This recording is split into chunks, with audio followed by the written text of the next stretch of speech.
Bonjour et bienvenue sur le podcast One Thing in a French Day.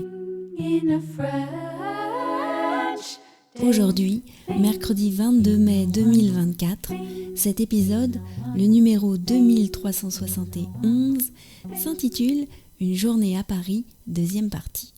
J'espère que vous allez bien et que vous êtes de bonne humeur. Je m'appelle Laetitia, je suis française, j'habite près de Paris et je vous raconte au travers de ce podcast un petit bout de ma journée. Vous pouvez vous abonner pour recevoir le transcript, le texte du podcast qui est envoyé par email à chaque fois qu'un épisode est mis en ligne. Il y a plein d'avantages à recevoir le texte tel que je l'ai écrit, découpé, orthographié, etc. Je vous laisse les découvrir sur le site internet du podcast, onethinginafrenchday.com, où vous pourrez choisir la formule du transcript qui vous conviendrait le mieux. Recevoir le texte seul coûte 3 € par mois pour 12 textes par mois. Une journée à Paris, deuxième partie. Quand je dois me rendre d'un endroit à un autre de Paris, j'ai un itinéraire en métro qui se dessine dans ma tête. J'arrive assez bien à me repérer dans la ville. Je pourrais marcher d'un endroit à un autre sans faire trop de détours. Enfin, ça dépend des quartiers bien sûr. Mais mon téléphone, jeudi matin, m'a proposé un itinéraire assez simple que j'ai décidé de suivre. Je devais me rendre rue Yves Toudic pour récupérer une commande. Il y a quelques années, j'allais chez le coiffeur pas très loin de cette rue. J'avais aussi noté l'adresse d'un jeune chocolatier dont j'avais envie de voir la boutique. C'est aussi dans cette rue que se trouve la boulangerie de Christophe Vasseur, du pain et des idées, une des boulangeries les plus connues de Paris.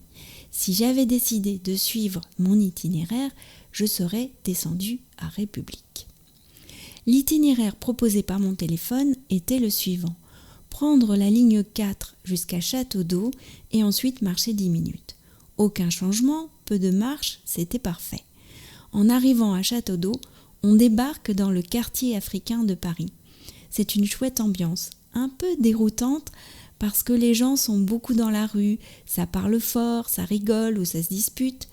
De la musique s'échappe des nombreuses boutiques de vêtements, de produits africains ou de coiffeurs.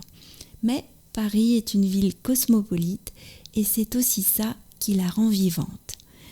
J'ai remonté la rue du Château d'Eau. Dans la même rue, on passe de l'ambiance africaine à l'ambiance bobo, alors qu'on prend la direction de République.